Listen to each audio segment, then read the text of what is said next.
நாம் தமிழர்னு நாம் தமிழர் அது கட்சி இல்லடா, அது நீ பிறந்த இனத்தின் பெயரு, உன் அடையாளம் அது. இங்க சாதிதான் தமிழருக்கு அடையாளம். அப்படி ஒரு கூட்டம் தெரியுது. ஆந்திரால என்ன சொல்லுவ? நாங்க தேவர் எப்படி சொல்லுவ? நாடார் எப்படி சொல்லுவ? போய் ஆந்திரால எப்படி சொல்லுவ? அவன் போன உடனே சொல்லுவான் நீ தமிழன்னு. கேரளா போய் போன உடனே தமிழன் சொல்லுவான். அதான் அடையாளம். இந்தியாவுக்குள்ள உள்ள உலகத்தின் எந்த ஓரத்திற்கு நீ போனாலும் நீ தமிழன் என்பதான் உன் அடையாளம். அதுதான் உன் முகம், அதுதான் உன் முகவரி.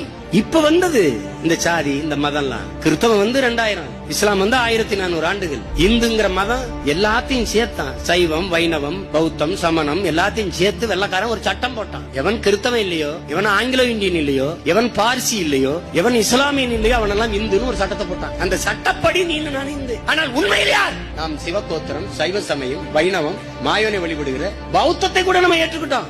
சமண துறவிதான இளங்கோவடிகள், சிலப்பதிகாரத்தில் இளங்கோவடிகள் சமண துறவி. மணிமேகலை பௌத்த காப்பியம். பௌத்தத்தை ஏற்றிருக்கோம், சமணத்தை ஏற்றிருந்திருக்கோம். சட்டப்படி இந்துவாக்குனா அதுல பிராமணர்கள் தலைவராய். இருக்கிற மடங்கள்லாம் சைவ மடங்கள் தானே. குன்றக்குடி அடிகளார், பொன்னம்பல அடிகளார் இருக்கிற சைவ மடங்கள் தானே. அப்ப இப்ப வந்தது இந்த மதம். அதனால அம்பேத்கர் தெளிவா எழுதுறாரு, 3000 ஆண்டுகளாகத்தான் இந்த பிறப்பின் அடிப்படையில் பேதம் கற்பிக்கிற இந்த வர்ணாசிரம தர்மம் வந்ததுங்கிறாரு. அதுவும் ஆரியர்கள் வருகைக்கு பிறகுதான் இந்த வர்ணாசிரம தர்மம் கட்டமைக்கப்படுது.